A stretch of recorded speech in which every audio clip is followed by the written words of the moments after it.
Normalmente cuando hablamos de nuestra sociedad podemos tener una visión anecdótica construida a base de los medios, confiando en ellos o no, de nuestras propias vivencias. Inclusive puede esta visión ser con base en nuestra edad, en la época en que estamos viviendo. Todo este tipo de opiniones, a veces son tratadas por los sociólogos, los psicólogos, los economistas inclusive. Estas visiones pueden ser muy globales y se olvidan del individuo. En este sentido, en esta plática vamos a oír a un ponente pues de una tierra lejana para nosotros.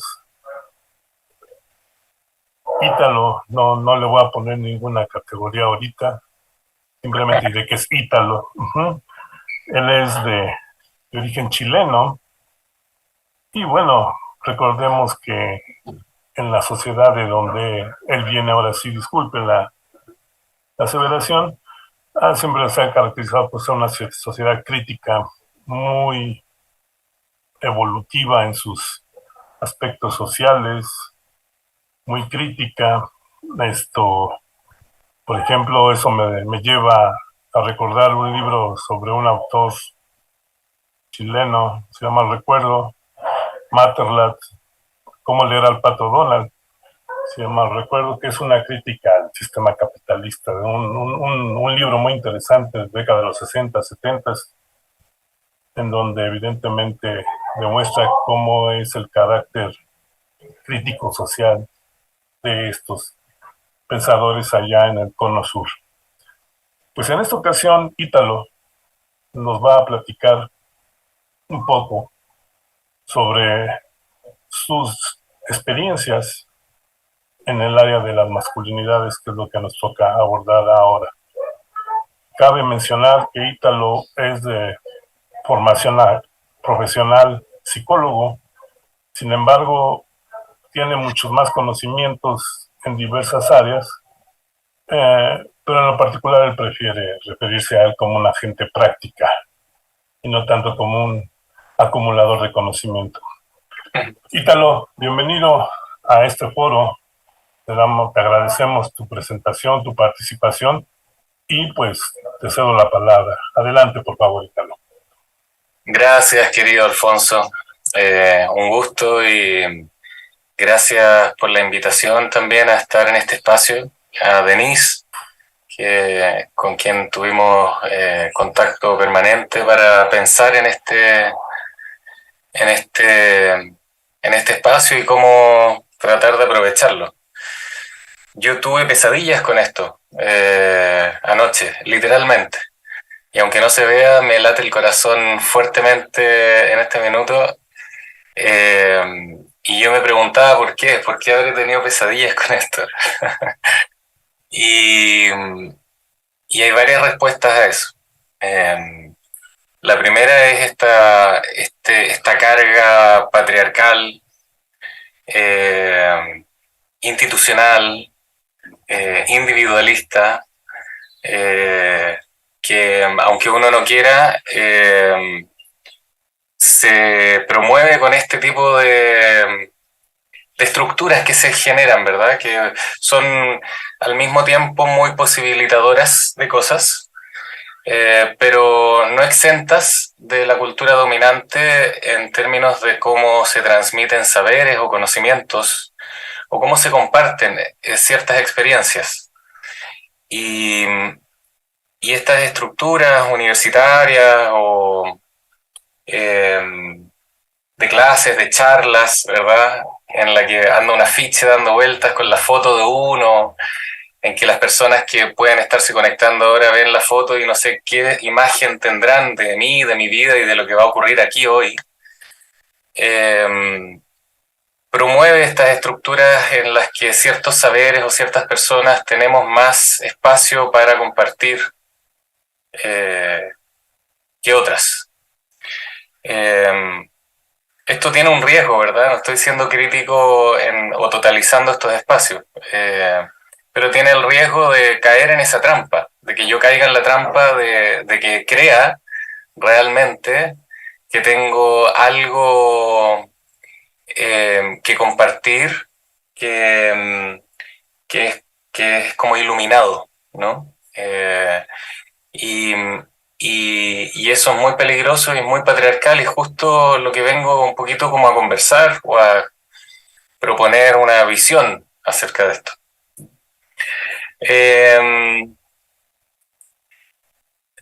Decir me late el corazón muy fuerte, conversando con una amiga y con un amigo, con el Nico y con Yamila, antes de esta charla, me dijeron qué bonito que estés como pudiendo también percibir y darle expresión a esto, porque no es lo que necesariamente se supone que espera que pase de alguien como tú, o que tiene la experiencia que tú tienes, o que hace charlas todos los días, o lo que sea, ¿no? Que uno hace clases, uno tiene oficio un poco en esto, ¿no? Un poco, digo, al menos.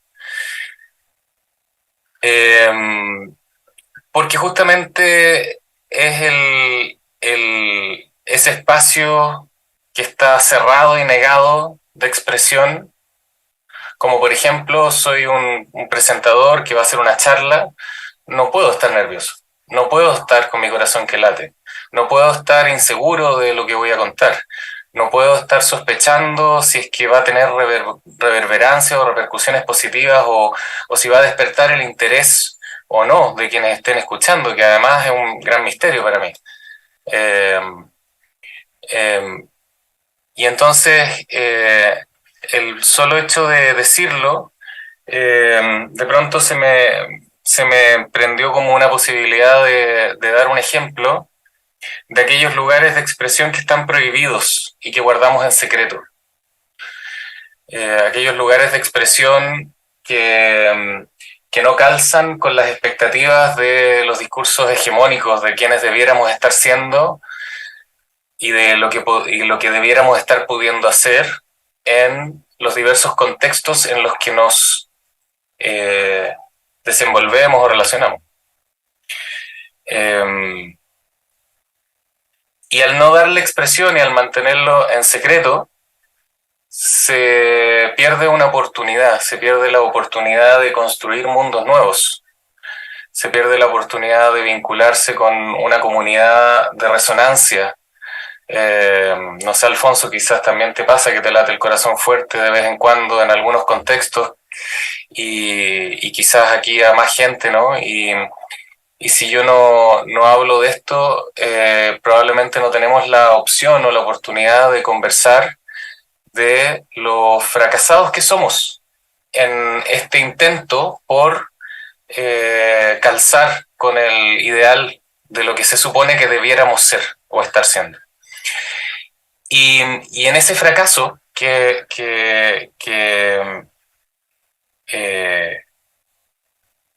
podemos sentir y que invisibilizamos, ocultamos, mantenemos en secreto, en ese fracaso hay muchas posibilidades de disentir.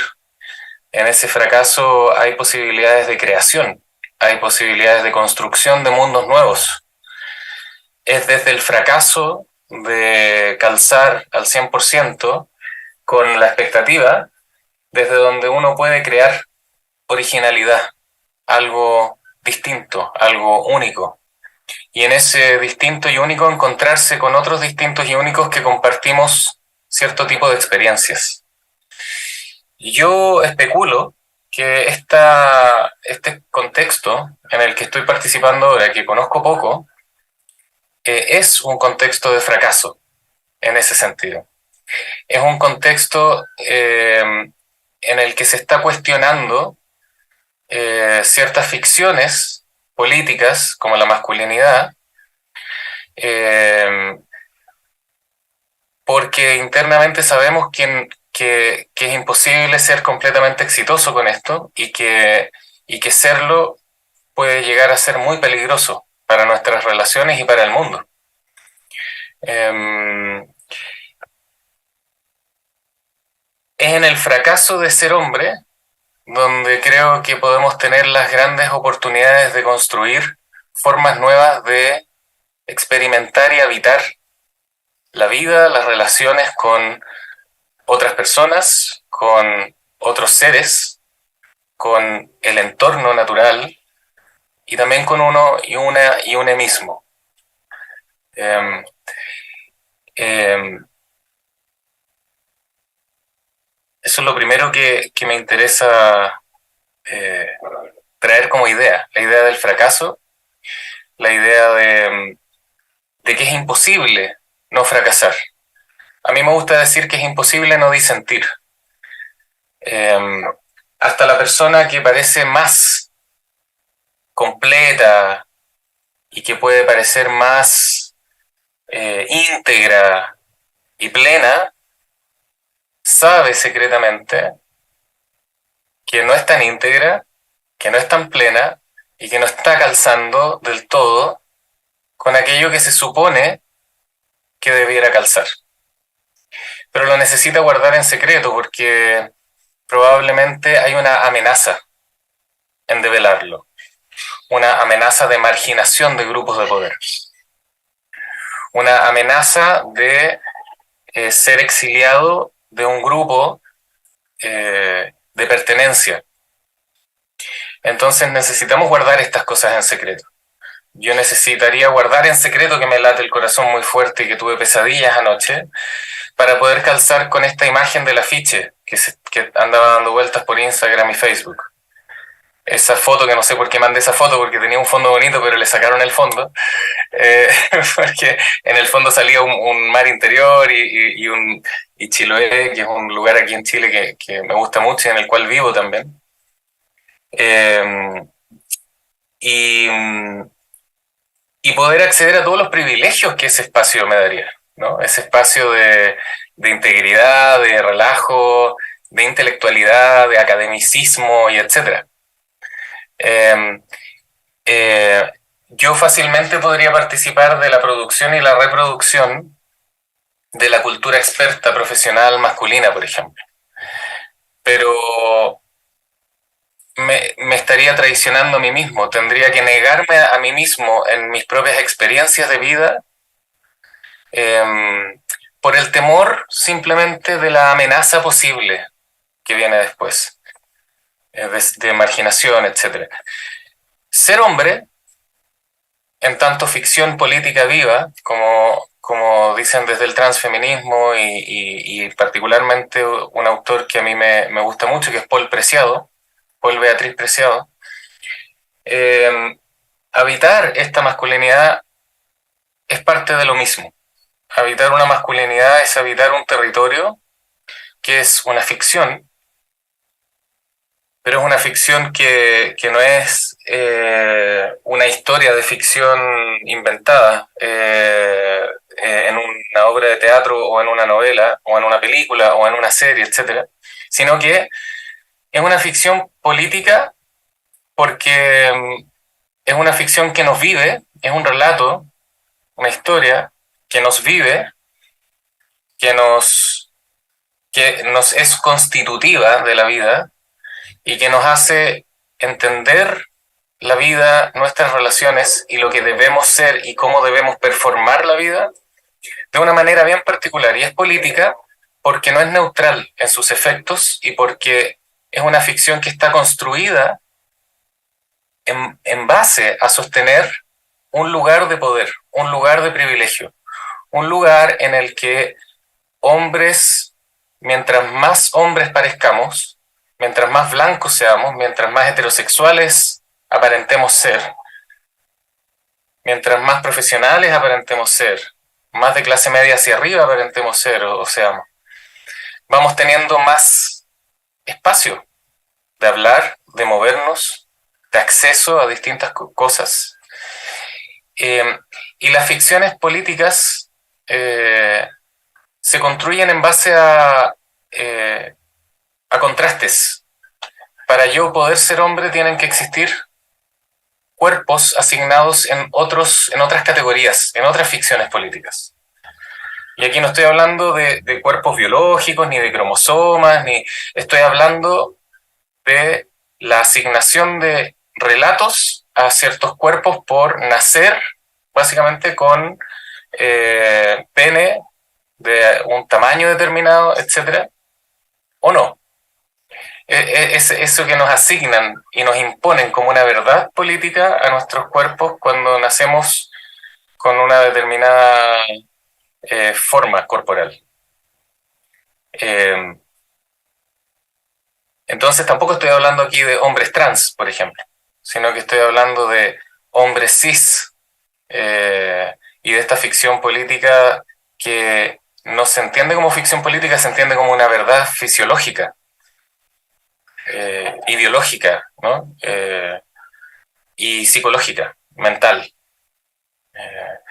Entonces, para poder hacer existir esta categoría de hombre, se necesitan otras categorías que estén por debajo, que es una técnica colonial, ¿verdad? Los europeos empezaron a existir cuando los europeos inventan al indígena.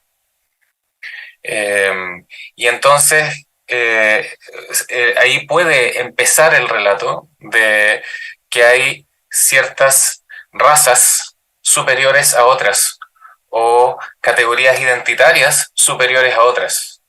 Los hombres por sobre las mujeres o cualquier otra categoría, los hombres sobre los niños y los hombres sobre otros hombres que no calzan tanto con esa ficción masculina a la que hay que calzar supuestamente.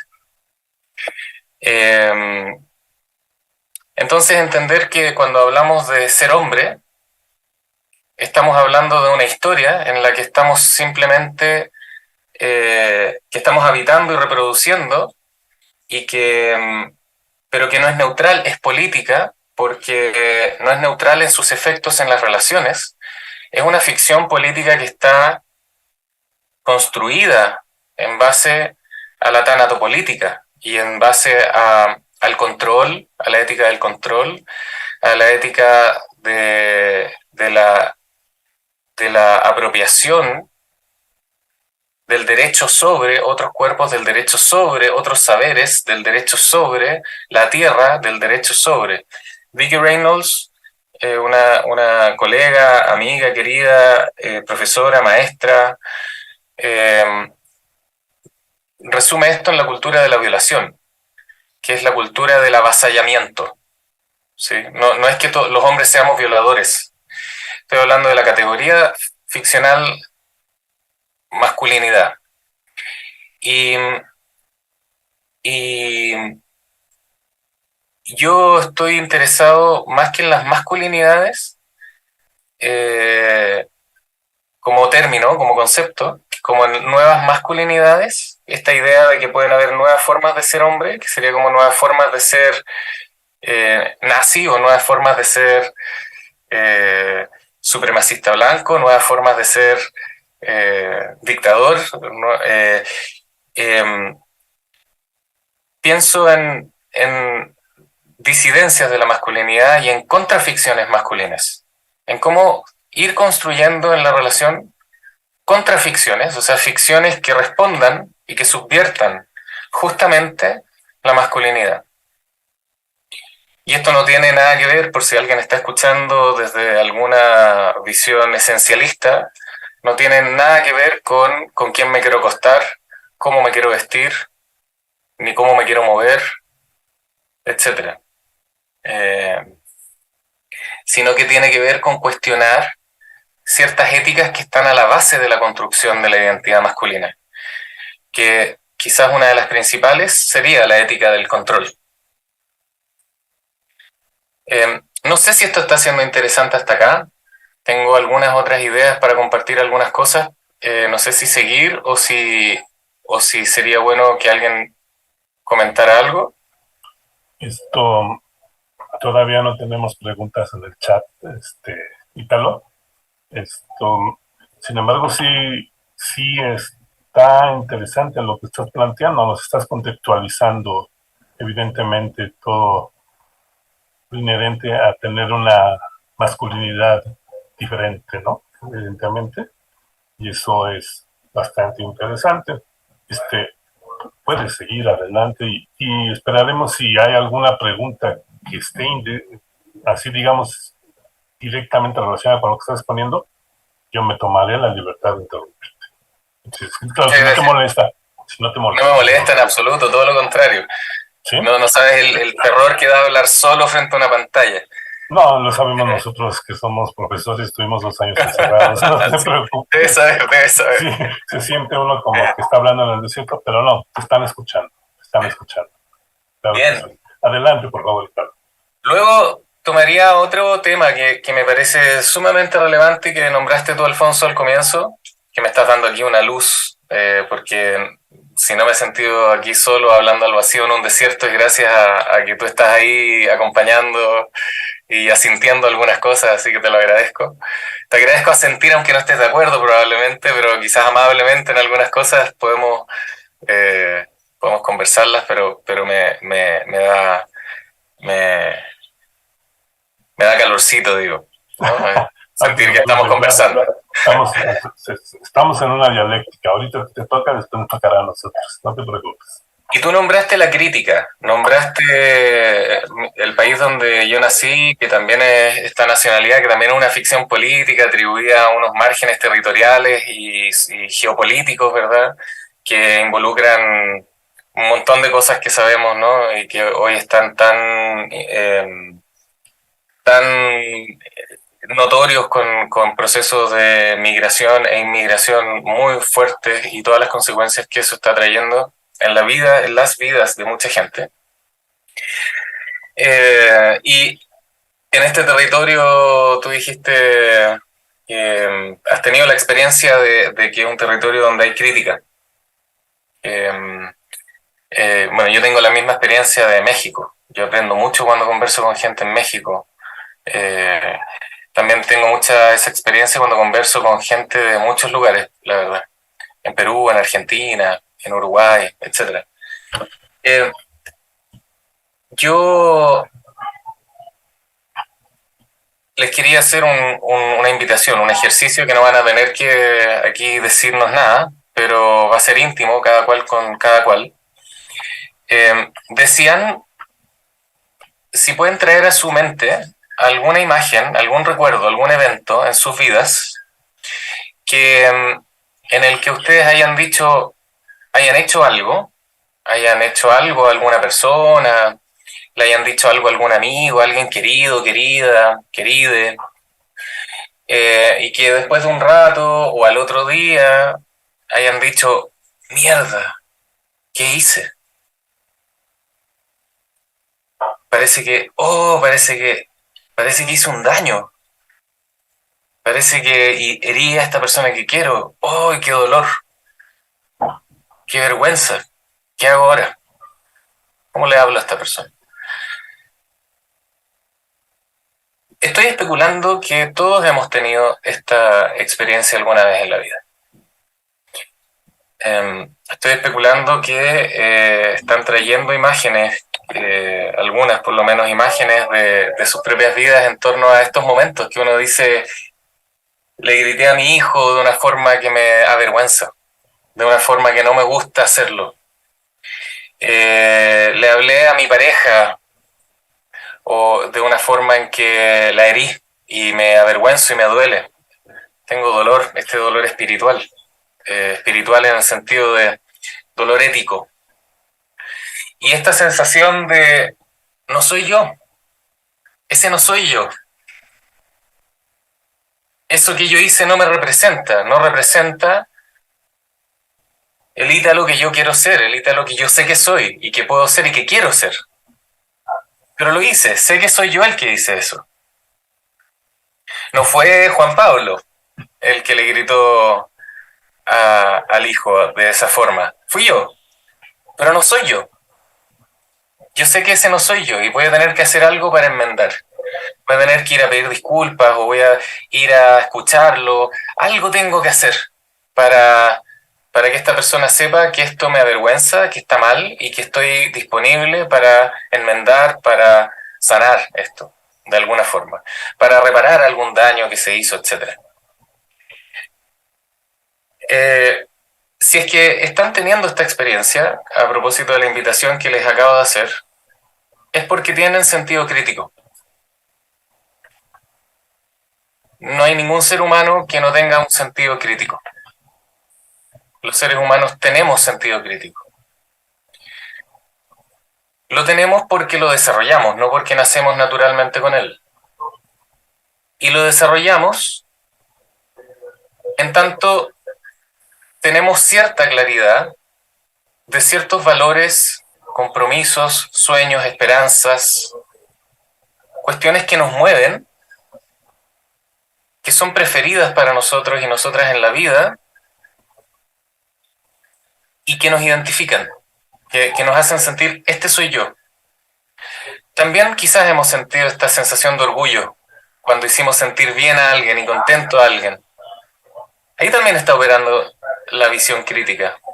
No crítica de no me gustó lo que hice, pero crítica de qué lindo lo que hice por esta persona, por mí y por esta comunidad. Los seres humanos tenemos la capacidad de hacer eso porque tenemos lo que se llama como la triple conciencia, que es esta posibilidad del yo, el me y el mí mismo. ¿Sí? Por ejemplo, yo me veo agarrando a mi gatito y tirándolo lejos y me avergüenzo de eso. Yo, el que está aquí recordando, ¿sí? Me puedo ver a mí mismo sabiendo que soy yo mismo, que no es Juan Pablo, que es Ítalo. Yo sé que ese que hizo eso soy yo. Y ese es el me veo a mí, que estoy aquí en el presente, mirando mi recuerdo de mí, y después puedo cotejarlo con con mi sensación de identidad preferida, con ese que yo quiero ser porque tiene relación con lo que valoro, con lo que creo que es mejor para el mundo, para la vida, etc. Y por eso me avergüenzo. La vergüenza es un logro. El dolor espiritual es un logro humano. Sentir vergüenza porque agarré a mi gatito y lo tiré lejos es un logro. Porque puedo ser crítico de una acción que yo mismo hice al ponerla en relación con un set de valores y formas de entender la vida que le dan un piso a mi existencia y le dan un sentido a mi vivir y a mi relacionarme y a mi existir. Entonces, eso es un sentido crítico. ¿Cuál es ese mí mismo? ¿Verdad? Este set de valores, sueños, esperanzas, nociones de lo que es importante, de lo que es valioso. Eso se construye a lo largo de la vida en las relaciones, en el transmitirse valores y en el tener experiencias con otras y otros y otras de lo que es la vida y lo que puede ser la vida. Entonces, por ejemplo, yo puedo saber, no soporto este dolor porque sé que mi gatito ahora me tiene miedo, sé que debe haber sentido susto, sé que se debe haber impresionado, sé que mi hijo se debe haber asustado, probablemente me desconoció, yo nunca le había gritado así, y me debe haber desconocido y se debe haber asustado. Esa noche debe haber dormido mal, esa noche debe haber tenido pesadillas. Al otro día me di cuenta cuando llegué a la casa que me saludó más de lejos y no fue corriendo a abrazarme como lo hace siempre. Y a mí eso no me gusta. Yo quiero otra cosa en mi relación con mi hijo.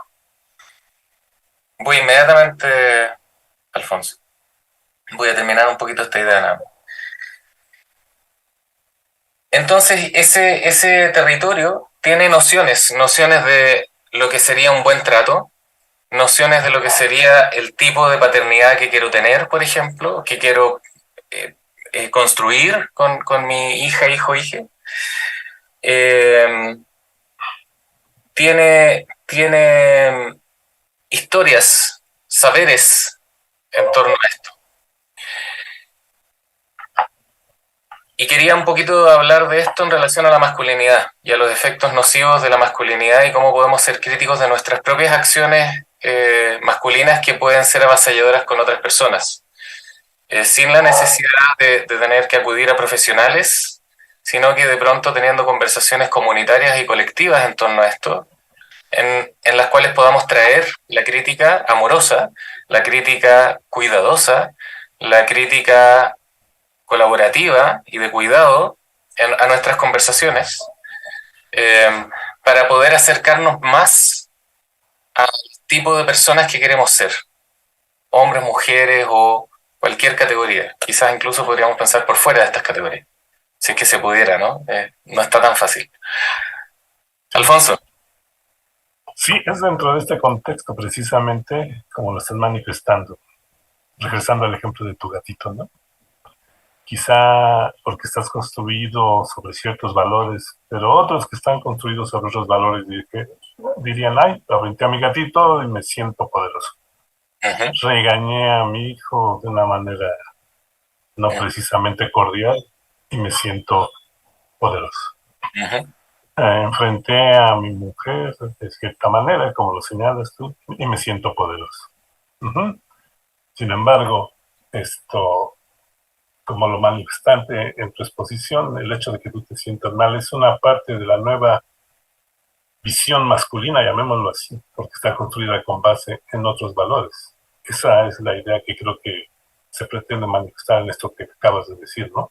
El hombre ahora se está reconstruyendo en otra serie de valores que no necesariamente son los hegemónicos, que están quitando unos pedazos de esos hegemónicos porque no podemos destruirlo todo para levantar todo. Debemos evolucionar, no revolucionar. No sería muchas veces lo adecuado. Hay cosas que tienen los hombres valiosos, hay cosas que tienen los mujeres valiosos, y debemos guardar eso, ¿no? En cada caso.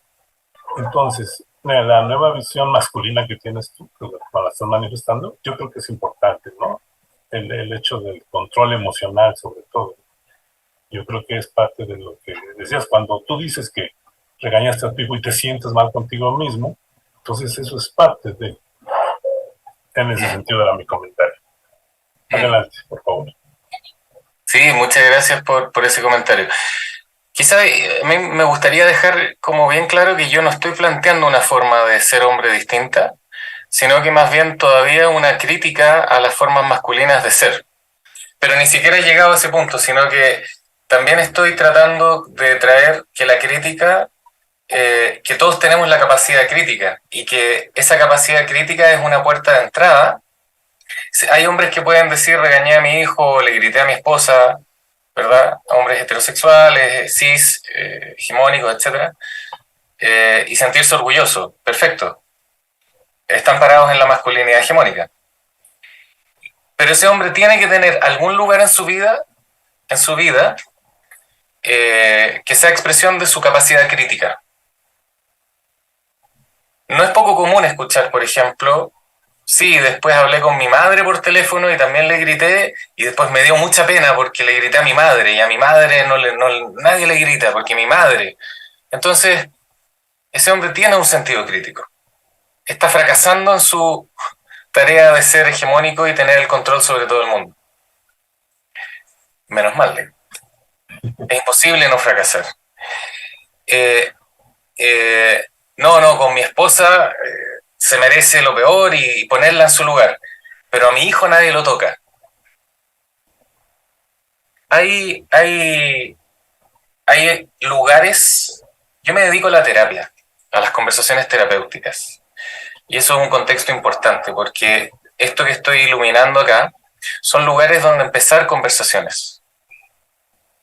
A mí me va a interesar abordar ese acto abusivo que este hombre hizo con su esposa, pero para eso tengo que encontrarme con este hombre en algún lugar ético en el que podamos empezar una conversación, porque si yo me pongo sobre él y le digo, mira, yo soy un hombre deconstruido que hago charlas para las universidades en distintos lugares del mundo, este hombre, voy a estar usando la misma tecnología que este hombre con su esposa, que es ponerme por encima, que es poner el pie encima, avasallar, pisotear, decimos acá. Pasar a llevar, decimos también. Como cuando uno va caminando y no le importan los que vienen ahí, ¡pum! Golpeas a todos los demás aunque se caigan al lado. Atropellar. En la terapia, por lo menos, y esto puede ser un ejercicio personal también, necesitamos encontrar un un punto en el que coincidamos éticamente. Entonces posiblemente con ese hombre yo voy a estar interesado en su visión ética pero a mi mamá no le grito, a ella tengo que tratarla con respeto y me siento avergonzado de haberle gritado. A mi esposa sí, a mi mamá no. A mí me interesa llegar a que este hombre sea crítico con lo que hizo con su esposa. Que él sea crítico, porque no sirve de nada que yo sea crítico si él no se vuelve crítico. No sirve de nada que a mí me frustre, me dé rabia y me enoje si a él no le frustra, le da rabia y se enoja. Porque es él el que se está relacionando con su entorno, no, yo no me estoy relacionando con su entorno. Y para eso necesito encontrar un territorio común ético. Y ese territorio común probablemente lo voy a encontrar en sus fracasos de ser hombre. Y hay un fracaso ahí donde él está diciendo, a mi mamá no se le grita. Entonces yo digo, parece ser que este hombre tiene algún saber en torno a los efectos reales que tienen los gritos en las personas. Que debe tener algún saber crítico en torno a los efectos reales que puede tener tratar de esa forma a una persona desde un lugar de ventaja o de poder. Hombre, cuerpo grande, no sé. Este hombre debe tener algún nombre para eso, para esa acción. ¿Será abuso? ¿Será avasallamiento? ¿Será falta de respeto? ¿Qué nombre tendrá eso, esa práctica? Yo puedo indagar con este hombre eso. Y puedo preguntarle acerca de cuán experto es en esto. Y después probablemente me voy a encontrar con que este hombre también ha vivido abusos. Por otros hombres probablemente. Y quizás por mujeres. Probablemente por mujeres que no lo abusaron por ser mujeres, sino que por ser jefas, o por ser profesoras, o por ser adultas, que son otras categorías de identidad. No por ser mujer, sino que por estar habitando otras categorías posibles de poder o de ventaja en torno en relación a este hombre. Y le voy a preguntar, ¿qué efecto tuvieron esas prácticas en ti y en tu vida? ¿Qué te hicieron sentir? ¿Te paralizaron? ¿Te hicieron sentir amenaza? ¿Te dio miedo? ¿Qué imagen de ti mismo te fuiste construyendo cuando esta profesora te trataba mal y te trataba mal y te trataba mal y este profesor te decía que eras torpe, que eras torpe, que eras torpe? ¿Tenías una imagen de tu futuro posible, de posible éxito en lo que te hubiera gustado hacer en tu vida desde ese lugar? Y puedo ir descubriendo que este hombre puede llegar a tener muchos saberes en torno al abuso y a los efectos del abuso. Hay algo que es muy importante que quiero decir, que guía un poco todo este trabajo, ¿no? Que es que ningún hombre inventó las prácticas de control masculinas. Los hombres hemos sido reclutados y entrenados en estas prácticas y las producimos y las reproducimos. Yo no inventé los celos, yo no inventé el control, yo no inventé estas formas de burla o de bullying, pero quizás las he reproducido porque fui entrenado en esto. Y ningún hombre inventó las categorías identitarias que están al servicio de la explotación, como decía al principio, las ficciones políticas. No, yo no inventé la categoría hombre, niño, blanco, adulto, mujer, trans, cis, pobre, rico, europeo, latino, poblador aquí en Chile, ciudadano, campesino. Yo no inventé esas categorías, pero las habito y las reproduzco. Ningún hombre inventó las prácticas ni las categorías, pero eso no quiere decir que no seamos completamente responsables de los efectos que estas prácticas tienen sobre otras personas. ¿Sí? Otro principio fundamental que guía esta práctica en terapia sobre todo, aunque sé que esto no está dirigido especialmente a terapeutas, pero espero que pueda ser útil estas ideas, es un principio de Alan Jenkins. Lo anterior que dije tiene relación con Michael White, de la práctica narrativa, y Alan Jenkins, que es una persona que ha construido un modelo invitacional para trabajar con hombres que han ejercido abuso. y que es que la antítesis del abuso es la radical curiosidad por la otredad. Es el interés radical por el otro o la otra.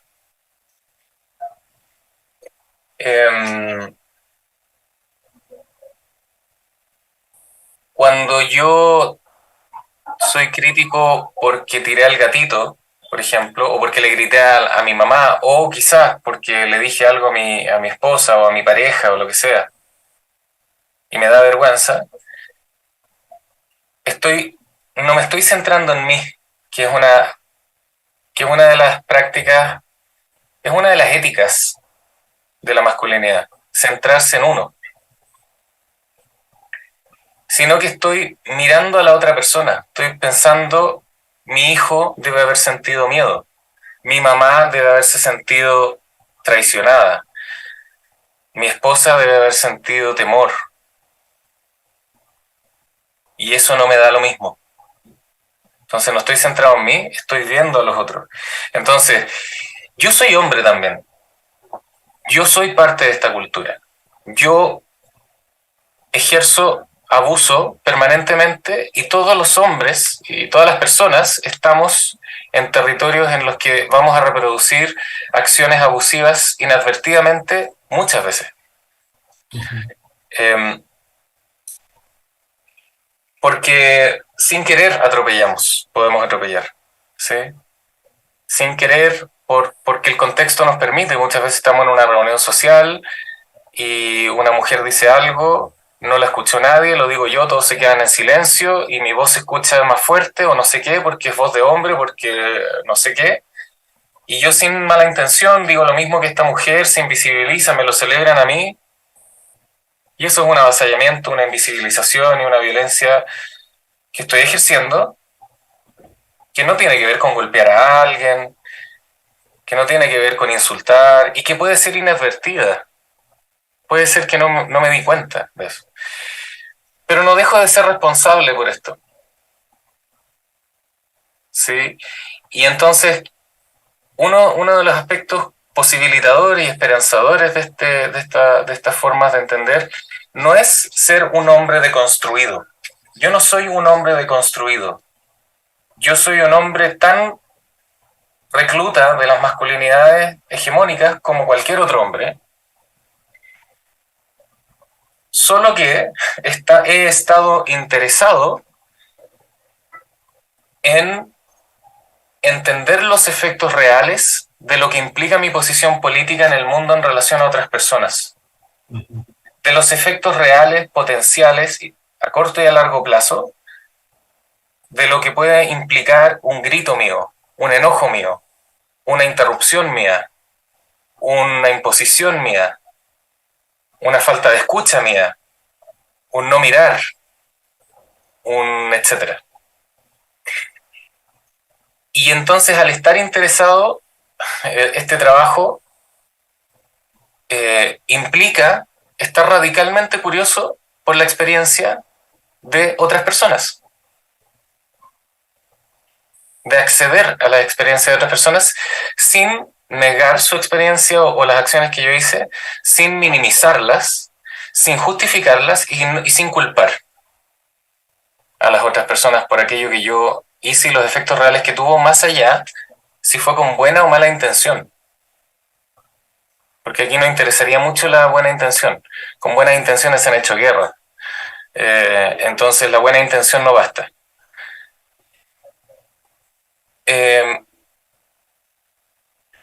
Yo quisiera apelar al sentido crítico y al logro del fracaso que aquí todos y todas tenemos para poder mirar colectivamente nuestras vidas desde esos lugares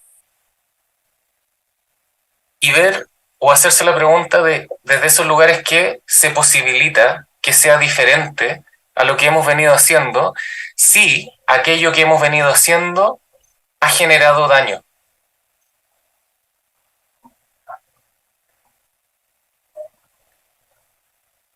Voy a hacer una pausa porque miro la hora también y pienso que quizás hay alguien que quiera hacer algún comentario, pregunta.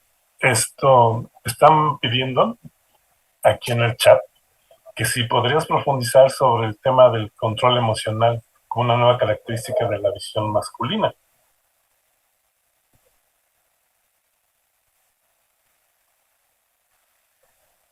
Sí. Sí, y bueno. La estoy leyendo la... Claro, dice también en el sentido de no dejar nuestras emociones de lado, sino que saber dirigirlas hacia cosas positivas. Sí, sí. ¿Querías comentar algo, Alfonso? No, que lo que dijiste anteriormente me pareció muy interesante. No dejar la formación masculina que tiene uno, ¿no? Sino ver el otro lado como humano que puede tener lo masculino, ¿sí? Yo apelo más a lo humano como un global, como un total, que exclusivamente a lo masculino. Y eso, pues como tú dices, hay cosas que parecen hechas de buena intención, pero no necesariamente tienen repercusiones positivas. Y a veces es donde hay que cuidar la masculinidad. Okay, pero sí, hay otros puntos, pero no los quiero discutir ahorita.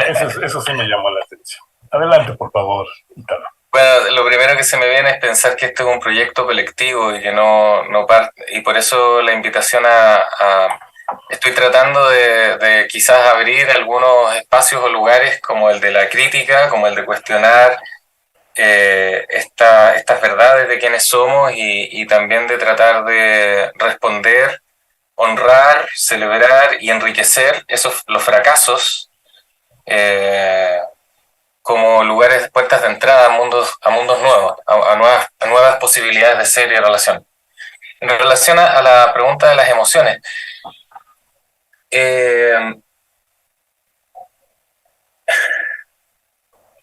quizás lo puedo responder desde las prácticas narrativas. No hacemos una distinción como ontológica o esencialista, no sé, de las emociones, los sentimientos, los pensamientos, lo racional, lo emocional, el alma, el espíritu. Como no separamos la expresión humana en categorías. Con esto no estoy diciendo que no entienda a qué se le llama una emoción, la angustia, la rabia, la alegría, entiendo. Y está bien nombrarlo así también, no estoy criticando el que lo nombremos así. Estoy solamente diciendo que no lo entendemos como cuestiones unitarias, ¿sí? Porque hay estudios de las emociones como si fuera algo como separado de lo racional o lo cultural, lo político y lo esencial, etc. En las prácticas narrativas entendemos la expresión humana como una unidad de experiencia y significado. Y lo positivo y lo negativo lo entendemos en relación a éticas. Porque, por ejemplo, para este hombre que tiró a su gatito o que le gritó a su pareja y se siente orgulloso porque por fin la puso en control y está bien hacer eso porque yo soy un buen machote, ¿verdad? Para él eso es positivo. No hay expresiones positivas o negativas en sí mismas, si es que no hablamos de ética, de qué es lo que estamos nombrando como positivo, y probablemente, Paulina, yo entiendo que lo que tú estás nombrando como positivo aquí tiene que ver con esto. Igual no te estoy respondiendo tan directamente a tu pregunta, quizá. Por eso, la construcción de estas formas de ser que intentan disentir con la masculinidad requieren de contextos colectivos de conversación y práctica de cuáles éticas queremos habitar, construir en colectivo y difundir, diseminar y actuar, ¿no?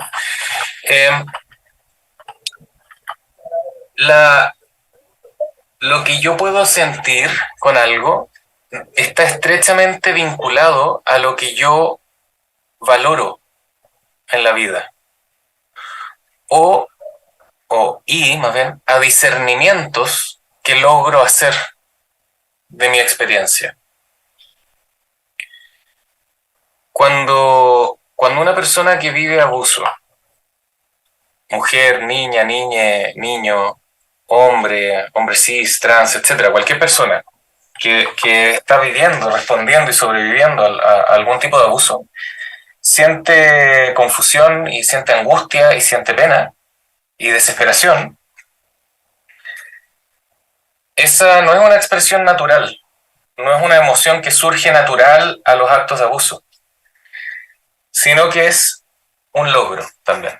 Esa persona está logrando doler, está logrando angustiarse, está logrando confundirse,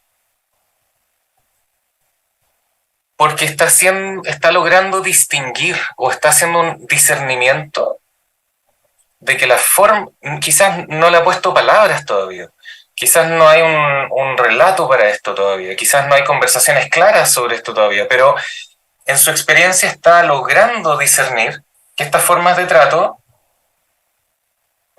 no están bien, o si no, no se angustiaría, o si no, no se apenaría, no se confundiría. La confusión es la contradicción del sentido, es como yo me confundo cuando hay algo que yo entiendo y de pronto pasó algo distinto y no sé qué sentido darle y me confundo.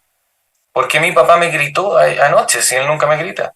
Estoy confundido, no sé qué hacer, no sé si saludarlo o no, no sé si está enojado conmigo o no, no sé si me porté mal, quizás no me quiere, quizás soy mal hijo, un mal niño.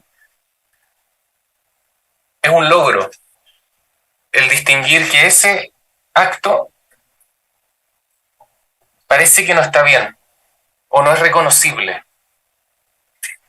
Bueno, y en ese sentido el abuso opera justamente en contextos de amor, donde debiera haber amor, ¿no? Como el abuso opera en las iglesias, en las universidades, en los estados, dentro de las familias, en la relación con las personas que uno cuida, en las parejas, en los matrimonios, etc. El abuso más difícil de deshilar, de desempacar, y el más fuerte o grave en sus efectos, es aquel que cuesta más distinguir porque está mezclado con amor. ¿Cómo el cura que casó a mi hermana, que comió con nosotros en la casa, que mis papás lo quieren mucho, me tocó la pierna así como rara? Debo yo estar loco. ¿Cómo es que mi pareja, que me dice que me ama y que me regala flores y que me cuida también y que con el que tengo linda experiencia y que yo sé que es buena persona porque contribuye con la comunidad y todo, ¿cómo él me va a estar haciendo sentir que me controla porque me dice que no salga con esa ropa? Yo creo que yo debo estar equivocada.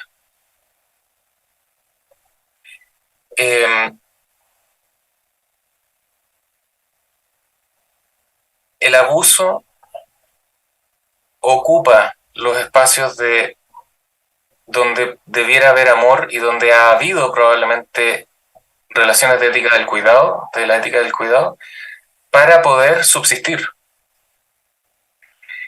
Y esa confusión la traduce en culpa. Debo ser yo.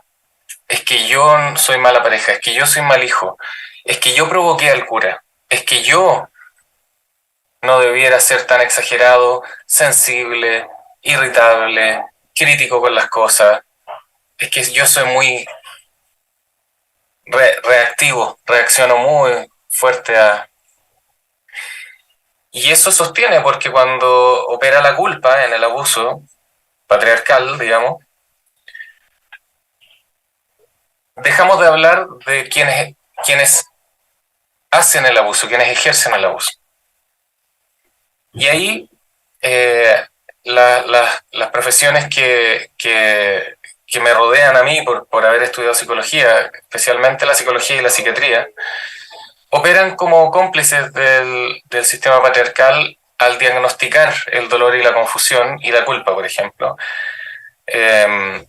No es extraño que mujeres lleguen a la consulta con diagnósticos de bipolaridad y que cuando uno empieza a indagar además de haber estado medicadas, etcétera, etcétera, nunca han podido hablar de los abusos simbólicos, sutiles y los no tan sutiles que han vivido y a los cuales están respondiendo con desesperación muchas veces. Pocas veces pueden hablar de cuán contentas se han sentido por pequeños periodos de su vida porque ven un poquito de esperanza y que se reprodujo en una frase, en un comentario que alguien hizo, la escena de la tortura, la escena del abuso, la escena de la humillación, la escena del control, que se reconfigura entera en su experiencia con solo botar una pieza del rompecabezas. No del rompecabezas, del dominó. Y se reconfiguran la escena del abuso y pierden la esperanza y se van a la mierda y no quieren nada y se cortan y mandan a todos a la mierda y en ese momento dicen, sí, tiene razón el psiquiatra, soy bipolar. Porque la voz experta viene a ofrecer un relato. Los diagnósticos no son más que ficciones políticas. Los diagnósticos son relatos que operan como marcos de inteligibilidad para las experiencias de las personas. Y los diagnósticos son actos profundamente colonizadores y terroristas en los cuerpos de las personas.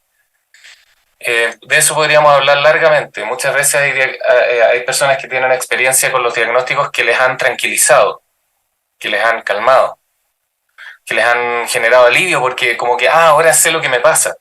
Y desde que sé lo que me pasa y mi familia sabe lo que me pasa, hay más colaboración. Lo terrible de eso es que el que está explicando lo que le pasa a la persona lo hace patologizando la experiencia de esa persona, que muchas veces tiene que ver con una persona respondiendo a una serie de abusos. Y esos abusos quedan invisibles en un diagnóstico que internaliza el problema en el cuerpo de una persona en particular. Y eso a veces, claro, trae colaboración, trae algo positivo. Pero en tanto práctica política es una práctica muy peligrosa. Creo que hay mucho que hablar y se me quedó mucho afuera y estoy viendo que aquí son las 5, ya tienen que ser las 2, me parece. Sí. Y creo que estamos llegando al tiempo. Yo espero que haya sido útil en algo y que haya cumplido con algo de las expectativas o esperanzas de cualquier persona que esté mirando, escuchando, que haya aprendido la curiosidad al menos y las ganas de seguir conversando. Sí, no, ha sido muy interesante oírte. Yo creo que es cierto lo que dices, tratamos de darle nombre a cada cosa, a cada situación, a cada comportamiento, etcétera, pero todo esto con tratar de hacerlo sistemático, y a la hora de tratar de hacerlo sistemático se nos olvida que hay nexos entre diversas situaciones, y es cuando perdemos más bien que un fenómeno que presenta a una persona no es una sola situación, un aspecto social exclusivamente, o un aspecto intelectual, o un aspecto espiritual, todo está interrelacionado. Ok, entonces, bueno, yo podría echarme aquí, como decimos por acá, el choro, pero no. Vamos a ver las preguntas que dice. Aquí dice Paulina, ¿cómo posibilitamos otras narrativas para socializar el ser hombre? Ello sin caer en el victimismo, lo que a menudo en la práctica implica que los hombres están buscando y siendo a la vez portavoces del feminismo desde sus vivencias y así generan de nuevo una narrativa patriarcal. Sí, Paulina, tú has hecho 2 preguntas bien interesantes.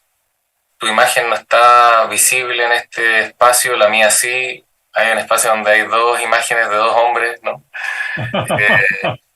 Me duele un poco como ir respondiendo como si yo supiera, porque especulo que tienes muchas ideas que estás transformando en preguntas y eso lo valoro profundamente como un acto de respeto a que yo estoy encargado de dar una charla acá.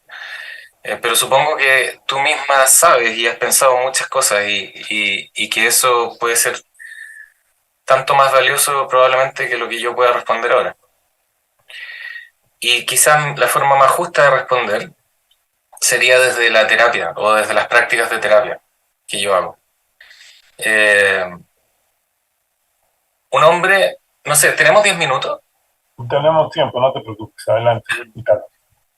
Un hombre con el que converso me habló de que se odiaba a sí mismo profundamente. Se maltrataba, eh, tenía muchas prácticas con su cuerpo de maltrato y mentalmente también, ¿no? Como estas ideas repetitivas, como estribillos de canciones que se repiten, ¿verdad? De descalificaciones, etcétera. Al indagar un poco en su historia, yo descubro, él lo sabía, pero yo descubro que vivió bullying, mucho maltrato, acoso escolar. Y le empiezo a preguntar detalles de este bullying. Y cuando le empiezo a preguntar detalles, él me dice, no, porque aquí yo no quiero ser la víctima, porque yo también hacía bullying. Y no sé si llamarlo bullying, esto que tú estás llamando bullying, porque la verdad es que son bromas y eran formas de humor. Ok. Entonces, yo estaba escuchando que esta persona, además, había normalizado estas prácticas de abuso y había internalizado discursos de que él era poco valioso como persona.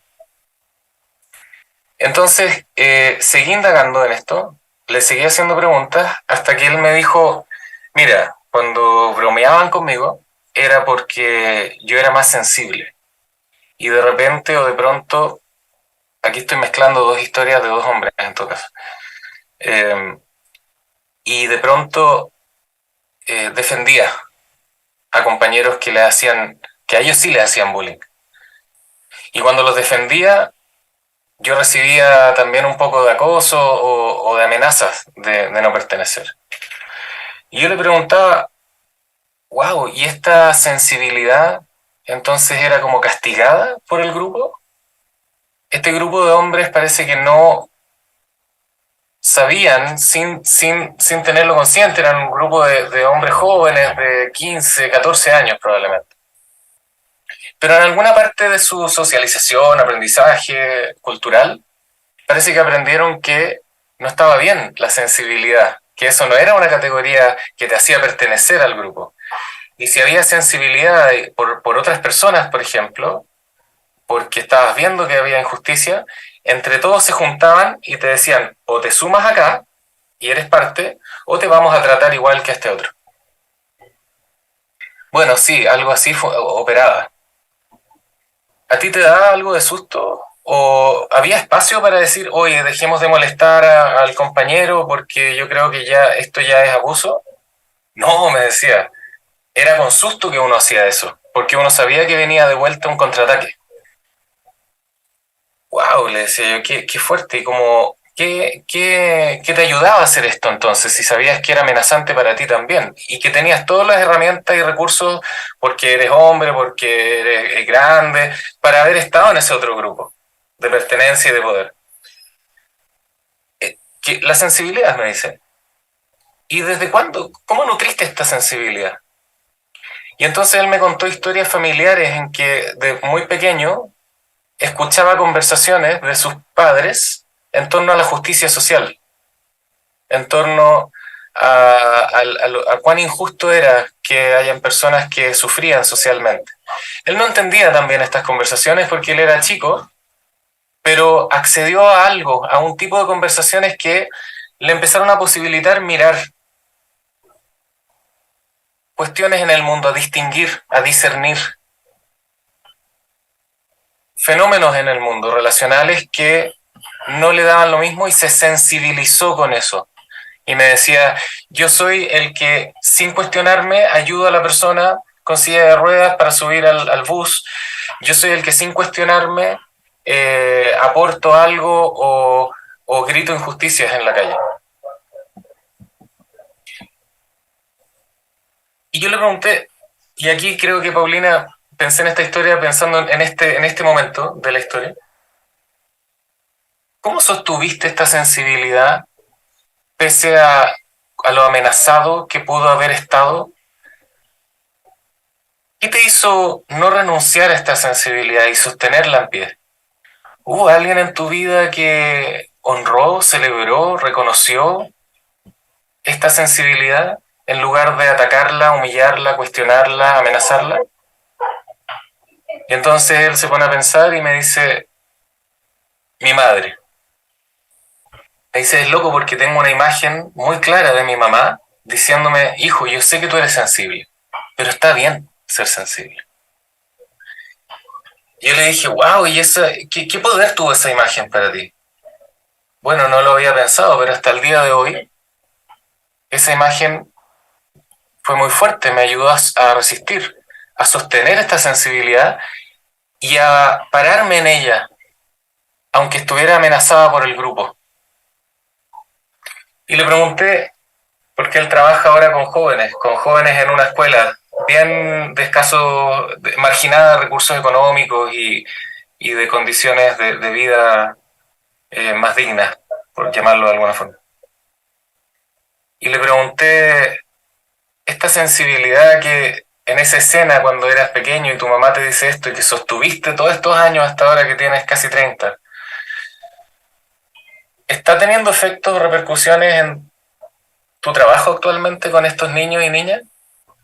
Y me empezó a contar una serie de historias donde él reconocía el dolor de los niños.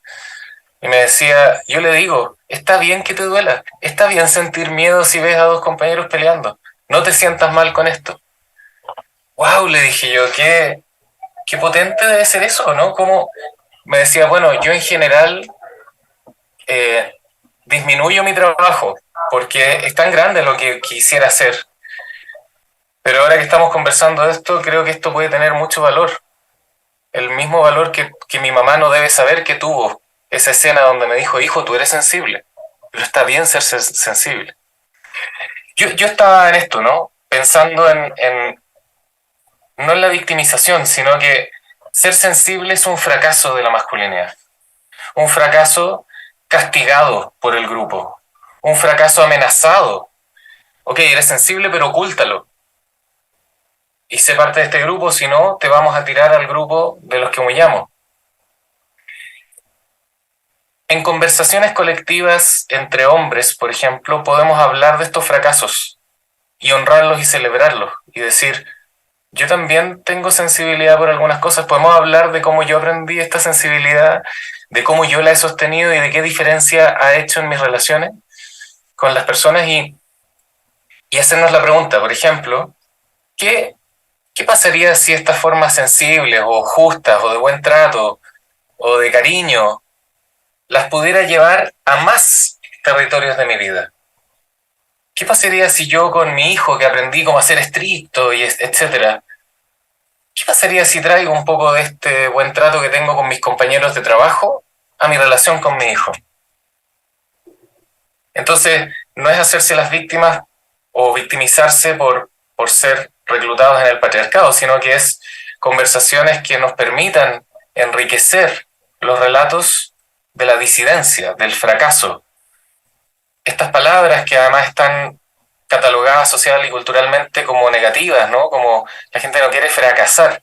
Y yo no estoy hablando de un fracaso eh, de un fracaso negativo, estoy hablando de ese fracaso que nos permite construir cosas distintas y preferidas en la vida, de habitar territorios preferidos en las relaciones. Y no sé si respondo o no, Paulina. Dice, muchas gracias, la importancia de abrir las discusiones sociales sobre temas importantes, de hablar, socializar, compartir, consignar, tomarse la molestia. Okay. Gracias, Paulina. Gracias, Paulina. Ahorita mencionaste algo interesante, todavía tenemos unos minutos. Ya nada más. En la persona esta con la que hablabas y que dijo que su mamá reconoció su sensibilidad y que eso le permitió mantenerla. Está bien, ¿no? Pero, por ejemplo, acá en México llega a suceder que si alguien pasa en la escuela, si alguien o alguien te bulean, vas con tu mamá y le dices, fíjate que me molestaban, así, aquí al revés, la mamá te dice, bueno, pues si no haces algo al respecto, entonces yo te voy a molestar aquí, ¿no? Y es donde empieza uno a tratar de, bueno, pues ni modo, voy a tener que o me integro a aquellos o yo mismo trato de ver cómo no me huelen y me hago individualista y me mantengo incólume ante la situación y me hago duro y termino siendo duro para no sentirme lastimado, afectado en mi sensibilidad. Entonces yo creo, como lo acabas bien de decir, a veces el núcleo familiar es el que realmente da la temática a la masculinidad. Ajá. Y a veces puede ser tanto desde el punto de vista de la madre como del padre estas actitudes masculinizantes, llamémoslo así. Y obviamente termina uno reflejándolo, ¿no? En su conducta. Si estuviéramos en una conversación, Alfonso, tú y yo, en que fuéramos compañeros de conversaciones de masculinidades contrahegemónicas o de disidencias masculinas o lo que sea de esto, ¿no? Como que nos interesara este tema y estamos en una reunión, yo te preguntaría, ¿cómo lo hiciste para ocultar tu sensibilidad, para no ser abusado o acosado por los compañeros? ¿Y cómo lo estás haciendo para acordarte de esto, de saber que no renunciaste, sino que la ocultaste? Exactamente. Me interesaría saber por qué era importante ocultarlo en vez de tirarlo a la basura, por ejemplo. Y me gustaría saber cómo es que lo hiciste para sostener hasta ahí esa sensibilidad y ocultarla en vez de tirarla al tacho de la basura. Cuando uno oculta algo es porque ese algo es importante. Claro. Creo, ¿no? Sí, Eh, claro. y, y si no fue tu mamá o tu papá o tus cuidadores o alguna experiencia de vida tienes que haber tenido que te ayudó a sostener esa sensibilidad y a ocultarla incluso, en lugar de tirarla al tacho de la basura, tiene que haber algo en tu vida, yo te preguntaría. Entonces, no es ir a la mamá o al papá directamente y tú me puedes decir, yo tenía un amigo, jugábamos cuando chico y éramos muy amigos. Y soñábamos juntos y éramos los dos medio raros porque no jugábamos al fútbol ni jugábamos a los juegos normales, sino que nos inventábamos mundos. Y, y yo creo que a ese amigo lo dejé de ver, me puedes contar tú, pero lo tengo presente en mi corazón. Y después de 20 años lo vi de nuevo y nos reconocimos y conversamos y nos encontramos. ¿Y cuán importante fue compartir con ese amigo esa sensibilidad o eso distinto o esas formas de ver el mundo que eran distintas al fútbol y a otras cosas? Y aquí no estoy descalificando el fútbol, en todo caso. También nos puede gustar el fútbol. Eh, Siempre hay ciertas experiencias en la vida. Si sostuviste esta sensibilidad, si seguías, entre comillas, siendo sensible, pero lo tuviste que ocultar para tratar de calzar, es porque esa sensibilidad todavía la abrazabas de alguna forma, la tuviste que ocultar, y yo voy a estar interesado de saber cómo es que se mantuvo esa sensibilidad en un contexto en el que esa sensibilidad era indeseable, castigada, no te iba a traer buenos resultados, no te iba a traer buenas cosas. Algo tiene que haber apoyado tu resistencia a renunciar a esta sensibilidad. Quizás no fueron tus cuidadores, quizás no fueron los adultos responsables, quizás fue un profesor, una profesora, un amigo, un texto, leíste una telenovela que viste de niño con Gael García, que actuaba de niño y era sensible, y tú soñabas con ser como ese personaje. Te sostuvo, ¿no? O tu mascota, esa sensibilidad te acercaba y jugaban con tu perrito, y tu perrito tú lo mirabas a los ojos y sentías que te entendía, y sostuvo, te ayudó a sostener y a resistirte a renunciar a esa sensibilidad, que era un fracaso para la masculinidad. Yo Y creo así, ¿no? que eso, el, la sensibilidad es un sentimiento primitivo, llamémoslo así. Al final de cuentas, uh, Eso es lo que ha caracterizado a los seres humanos, la sensibilidad hacia el otro. Ajá. Y que a veces se tenga que ocultar para, como lo dijiste en tu conversación, para poder entrar en el círculo de amistades, en el círculo de aceptación, para no ser segregado, lo guardas. Y en el momento que tú tienes la oportunidad de sacar, lo demuestras, lo haces manifiesto, con gente que va a responder a esa sensibilidad. Y es donde cuidas precisamente ese aspecto sensible con el fin de manifestarlo y no sentirte afectado, herido, molestado, intimidado porque alguien no te acepte por tu sensibilidad. En el momento que encuentras el momento, la gente, la situación propicia, lo manifiestas y se deja ver, ¿no? Entonces yo creo que es un sentimiento preventivo. Disculpen, no soy sociólogo ni nada de eso, pero pienso que es un sentimiento primitivo la sensibilidad. Al final de cuentas es lo que caracteriza al ser humano. Eso nos hace bastante diferentes. Y como tú dices, pues quizá lo podamos tener guardado hasta que ya estamos casi ancianos y lo sacamos de vez en cuando ya con los nietos o con las mascotas, que ahora la gente grande está más con las mascotas ahí manifestando su sensibilidad, etcétera, ¿no? Bueno, Sí, ya me quizás extendí. quizás finalizar, gracias por tus reflexiones, querido, y yo quizás reflexionar en torno a la pregunta de cómo construir comunidades de hombres o de quienes quieran participar, en las que se reconozcan y se celebren estas formas disidentes de ser que estén más vinculadas a otras éticas, que no sea la ética del control, sino que quizás la ética de la ternura, la ética del cuidado, la ética del consentimiento en lugar de la ética de la violación, y, y poder tener conversaciones en torno a la política que involucra esto. Con eso me refiero a las prácticas reales que son la traducción de estas éticas de la ternura, del cuidado, del consentimiento, y experimentarlas y celebrarlas y también atestiguar los efectos que empiezan a tener estas prácticas desde estas nuevas éticas. El propósito no es ir en contra de la masculinidad necesariamente, sino que para mí tiene mucha más relación con construir comunidades en las que podamos habitar lugares distintos de ser, lugares que performen éticas distintas. Y quizás con eso yo pensaría que podría terminar ahora para no extendernos mucho más, pero y también darles las gracias a quienes estén ahí al otro lado. Ojalá que haya sido.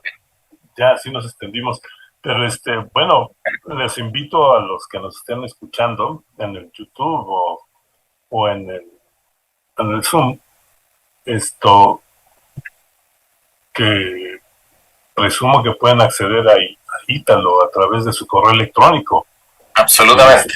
Y plantearle sus dudas o invitarlo de nuevo a otra plática, porque la verdad, yo me quedé con muchas cosas en el tintero. Dijiste tantas cosas interesantes que ameritaría quizá tener una conversación, ¿no? Pero sí. Muchas gracias de todas maneras. No hay más preguntas. En el chat no hay más preguntas. En el Zoom tampoco. Entonces, gracias a ustedes. Gracias a ustedes y decirles, Pranas, el Instagram de Pranas, @PranasChile, nuestro sitio web también pranaschile.org, el Facebook Pranas Chile, nuestro correo pranas@pranaschile.org. Búsquenos por Pranas Chile en Google y van a encontrar. Y ahí también estamos haciendo el próximo año un diplomado que se trata de esto, en el que tomamos el tema del abuso y la violencia y cómo trabajar con las personas. Como dice Vicky Reynolds, las personas son mucho más que lo peor que han hecho, somos mucho más que lo peor que hemos hecho, y nos interesa indagar en ese mucho más. Ahí hay cursos, diplomados y textos para descargar, hay material y también estamos felices de responder, aunque a veces nos demoramos un poquito porque somos 2 personas en Pranas haciendo todo, pero siempre tratamos de responder lo más pronto posible al menos. Así que eso, Ok. muchas gracias. Esto, pues, compañeros, hemos oído a Ítalo, me ha sido un gusto conocerlo, la verdad, oírlo y sobre todo llevarme de nuevo a la reflexión sobre ciertas cosas que mencionó y que eso es lo más importante. Esto, como dice él, cuando tiene algo trascendencia ya hizo algo político y pues sí es cierto, ya hizo algo político y eso está interesante.